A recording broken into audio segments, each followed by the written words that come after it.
یہ امامیہ حضرات جو ہے نا، ان کے بارے میں سب سے بڑا اعتراض جو ہے نا وہ یہی ہے، اور میں بھی اسی کا قائل ہوں، میں نے 12 خطبے بھی کیے یہ امامت جو منصوص من اللہ اور مفترض الطاعت انہوں نے نکال لی نا، پورا قرآن ہم کھنگال جاتے ہیں 30 پاروں میں کوئی آیت نہیں کہ رسول اللہ کے بعد ایسی شخصیتیں ہوں گی۔ اب اس کے ساتھ روایتوں کے ضمیمے لگاتے ہیں، وہ روایتیں خود شیعہ حضرات کی علم رجال کی روشنی میں ضعیف ہیں۔ ایسا عقیدہ کہ رسالت کے ہم پلہ ہے، اس سے بھی بڑھ کر ہے، جو نہیں مانے گا وہ آخرت میں مخلد فی النار ہوگا، ہمیشہ دوزخ میں۔ اللہ سے ڈرنا چاہیے کہ ایسی بات قرآن کو ہم سے کوئی دشمنی تھی، کوئی نہیں بیان کی، اس لیے یہ امامت وغیرہ جو ہے نا اس کا کوئی ثبوت نہیں۔ شیعہ حضرات کا عقیدہ ہے کہ 12 ائمہ منصوص من اللہ تھے اور وہ اللہ پاک سے بلا واسطہ ہدایات لیتے تھے۔ کیا امامت ایمان کا حصہ ہے؟ اور کیا سنی جنت میں بغیر اقرار امامت نہیں جا سکتے؟ آخرت میں بغیر امامت کی بھی کامیابی ہو سکتی ہے یا نہیں؟ یہ امامیہ حضرات جو ہے نا، ان کے بارے میں سب سے بڑا اعتراض جو ہے نا وہ یہی ہے، اور میں بھی اسی کا قائل ہوں، میں نے 12 خطبے بھی کیے امامت جو منصوص من اللہ اور مفترض الطاعت انہوں نے نکال لی نا، پورا قرآن ہم کھنگال جاتے ہیں 30 پاروں میں کوئی آیت نہیں کہ رسول اللہ کے بعد ایسی شخصیتیں ہوں گی۔ اب اس کے ساتھ روایتوں کے ضمیمے لگاتے ہیں، وہ روایتیں خود شیعہ حضرات کی علم رجال کی روشنی میں ضعیف ہیں۔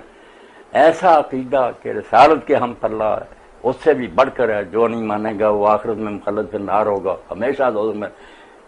اللہ سے ڈرنا چاہیے کہ ایسی بات قرآن کو ہم سے کوئی دشمنی تھی، کوئی نہیں بیان کی، اس لیے یہ امامت وغیرہ جو ہے نا اس کا کوئی ثبوت نہیں۔ باقی وہ 12 ہیں اور ان کے علاوہ بھی اہل بیت میں زیدیہ کے ہیں، دوسرے لوگوں کے بڑے بڑے عالم ہوئے ہیں، بہت دین کی خدمت کی ہے، وہ امت کے سرتاج ہیں، اولیاء امت سارے مانتے ہیں شیعہ سنی، اس لحاظ سے وہ تو ہمارے امام اور پیشوائی ہے، بڑے بڑے، ہم تو چھوٹے چھوٹے عالموں کو امام کہتے ہیں، وہ اہل بیت میں سے ہیں، بڑی اونچی ہستیاں۔ یہ امامت ٹھیک ہے کہ امت کے پیشوا، مگر یہ کہ وہ منصوص من اللہ، ان کو پہچاننا فرض ہے، امام کے بغیر نجات نہیں، بالکل نہیں ٹھیک یہ بات۔ تھوڑے دنوں میں میرے دوست آئے تھے، 4 شیعہ دوست، ان میں سے ایک نے شروع یہاں سے کیا کہ حضور نے فرمایا جس نے اپنے زمانے کے امام کو نہ پہچانا وہ جاہلیت کی موت مرتا۔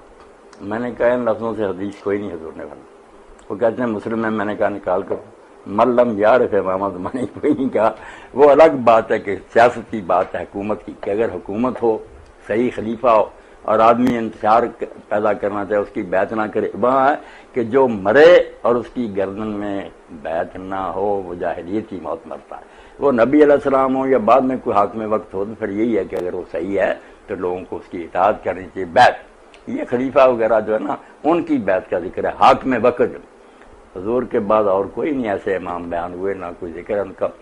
12 اماموں کے بارے میں جو آپ نے فرمایا، امام نہیں کہا، 12 خلیفے یا 12 امیر، وہ حضرت علی علیہ السلام اور حسن علیہ السلام ہو سکتے ہیں کہ ان کو تھوڑی مدد کے لیے کردار ملا، یا آخر میں جا کر امام مہدی علیہ السلام حکمران ہوں گے۔ باقی جو ہیں بے شک وہ اہل ہوں خلافت کے دوسروں سے بڑھ کر، مگر بالفعل انہیں نہیں میری، نہ وہ امیر بن سکے نہ امت کے سربراہ، اس لیے یہ کوئی بات نہیں۔ باقی قرآن مجید کی ایک ہے جس سے لوگ ٹھٹھا کرتے ہیں، لوگوں نے اس کو تختہ مشق بنا رکھا، وَيَوْمَ نَدْعُو كُلَّ أُنَاسٍ بِإِمَامِهِمْ، کہ اس نے لوگوں کو ان کے امام کے ساتھ ہم بلائیں گے۔ پہلی بات تو یہ ہے کہ وہاں صحیح تفسیر کے مطابق امام سے مراد نہ امام ہے، نہ نبی ہے، نہ کچھ نہیں، وہاں اعمال نامہ مراد ہے۔ کتابوں کو بھی اللہ کہتا ہے من قبل کتاب موسیٰ امامہ، قرآن سے پہلے موسیٰ کی کتاب امام تھی دنیا کی، تو اعمال نامہ لے کر آئیں گے لوگ اپنا اپنا۔ صحیح تشریح یہی، کیونکہ آگے ہی فکر آتا کہ جس کو دائیں ہاتھ میں ملے گی کتاب خوش نصیب ہوں گے، جن کو بائیں ہاتھ میں ملے گی تباہ ہوں گے، وہاں اعمال نامے کی بات۔ اور اگر امام بھی مراد ہے نا تو امام پھر نبی سب سے بڑا امام ہوتا ہے، اس لیے جو اپنے وقت کے نبی کو نہیں پہچانتا اور اس پر ایمان نہیں لاتا، پھر یہ ٹھیک ہے بات، نبی وقت کو پہچانے اور اس پر ایمان لائے، ورنہ یہود نصارہ کی طرح بے شک پچھلے انبیاء کو مانتا رہے، کچھ فائدہ نہیں، جہنمی ہوگا۔ نبی مراد لے امام پھر ٹھیک ہے، یا اعمال نامہ مراد لے کہ اعمال ناموں کے ساتھ لوگ آئیں گے۔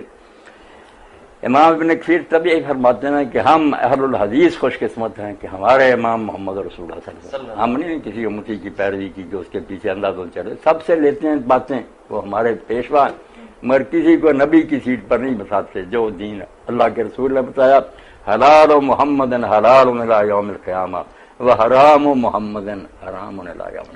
اب کوئی نئی ہدایت نہیں آ سکتی. شیعہ حضرات جو اگر مانتے ہیں کہتے ہیں کوئی شریعت نہیں دے سکتے، وہ نہیں، پچھلی شریعت کے محافظ ہیں، اس کو وہ بتاتے ہیں.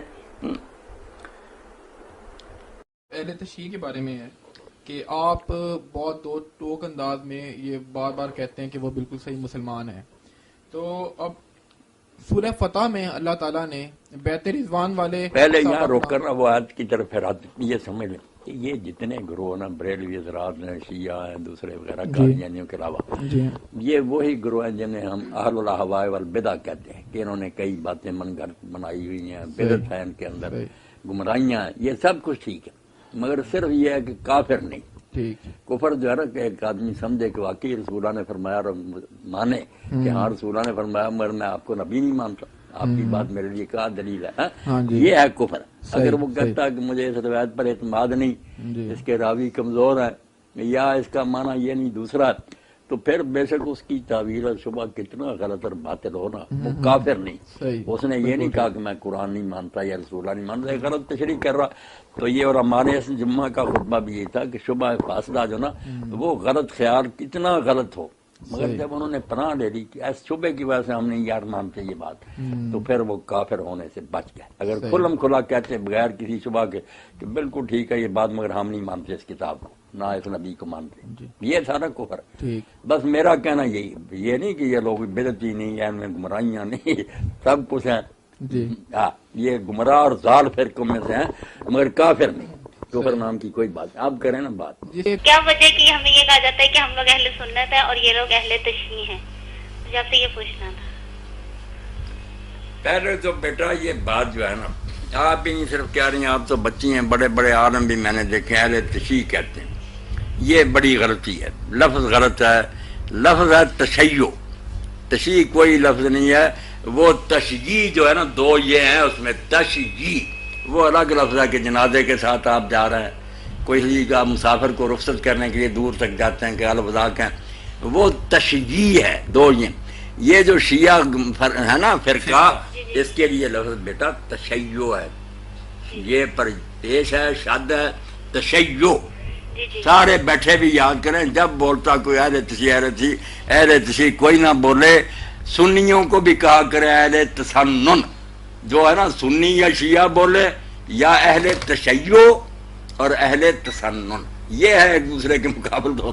علم کی بات کر رہا ہوں، اگر بات کسی علم کی کرنی ہے نا تو پھر یہ کرے، ادھر کہنا تو اہل تشیع، ادھر کہنا تو اہل تسنن. جی تو وجہ کیا ہے، کیوں کہا جاتا ہے؟ نہیں وہ کر رہا ہوں بیٹا، پہلے تو بات کی تصحیح کریں گے نا، پہلے تو آپ کے سوال کو درست کریں گے پھر جواب جو بیٹا یہاں بھی بیٹھے ہیں ساری دنیا، ان کو سمجھانا بھی ہوتا ہے کہ صحیح لفظ تو بولا کرو، یا صاف ہی کہہ دیں شیعہ سنی، یا کہنا اہل تشیع اور اہل تسنن. اچھا ہے کیا فرق چھوٹا موٹا کوئی شے نہیں، کوئی پاؤں دھوتا ہے، کوئی مسح کرتا ہے، کوئی کچھ کرتا ہے، یہ چیزیں کچھ نہیں ہیں. جو بنیادی فرق ہے بیٹا وہ آپ شاید سمجھیں یا نہ سمجھیں، وہ مسئلہ امامت، جس کی وجہ سے شیعہ حضرات نا اپنے آپ کو امامیہ کہتے ہیں فخر سے کہ ہم امامیہ، ہمارے علاوہ اس امت میں کوئی امامیہ گروہ نہیں. امامیہ وہ کہتے ہیں کہ اللہ کے رسول سے پہلے جس طرح نبی آتے تھے، اللہ مقرر کرتا تھا، غلطی نہیں کرتے تھے، 100% ان کے پاس دین کا علم ہوتا تھا، اسی طرح حضور کے بعد اب نبی نہیں مگر ایسے آدمی اللہ تعالیٰ چنتا رہتا ہے، ان کو خود مقرر کرتا ہے، وہ امام کہلاتے ہیں. ہوتے نبی کی طرح وہ غلطی نہیں کرتے، ایک بھی مسئلہ دین کا ایسا نہیں جو وہ جانتے نہیں، لوگ نہیں انہیں بناتے، نہ وہ پڑھ کر بنتے ہیں، وہ اللہ کی طرف سے اسی طرح علم لیتے ہیں جس طرح نبی لیتا. کوئی فرق نہیں اس میں اور نبی میں، صرف نام کا فرق ہے کہ اب نبی نہیں انہیں کہہ سکتے. یہ جو عام شیعہ حضرات ہیں وہ 12 کو کہتے ہیں کہ علی علیہ السلام سے لے کر امام مہدی تک 12 امام اللہ نے مقرر کی، اس لیے یہ امامیہ کہلاتے ہیں کہ جو ان کو نہیں پہچانتا، نمازیں پڑھے، تہجدیں پڑھے، وہ بالکل دوزخی ہے، جہنمی ہے، اس نے وقت کے امام کو ہی نہیں پہچانا، اس کی بات کیا. یہ مسئلہ ہے جس سے سنی اور شیعہ جدے ہو گئے. سنیوں کا کہ حضور کے بعد ایسا کوئی امام نہیں، امام عالم بن کے جائے کوئی تو اپنی طرف سے پڑھا تو ٹھیک ہے، اس کو امام کہہ دیتے ہیں.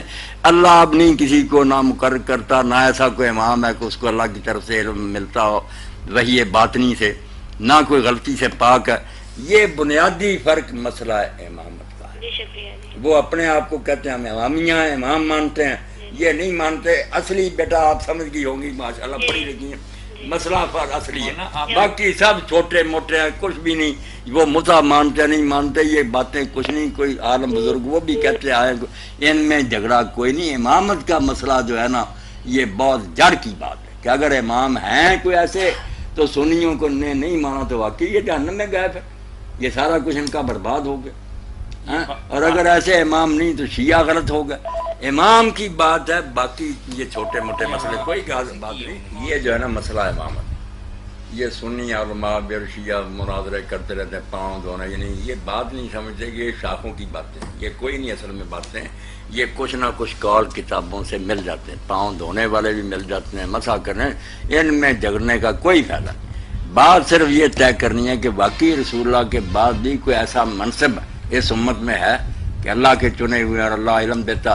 اگر تو ایسے ہیں تو باقی جیسے پھر نبی کو نہیں کوئی شخص پہچانتا اپنے دور کے، اس کے اعمال ضائع ہو جاتے ہیں.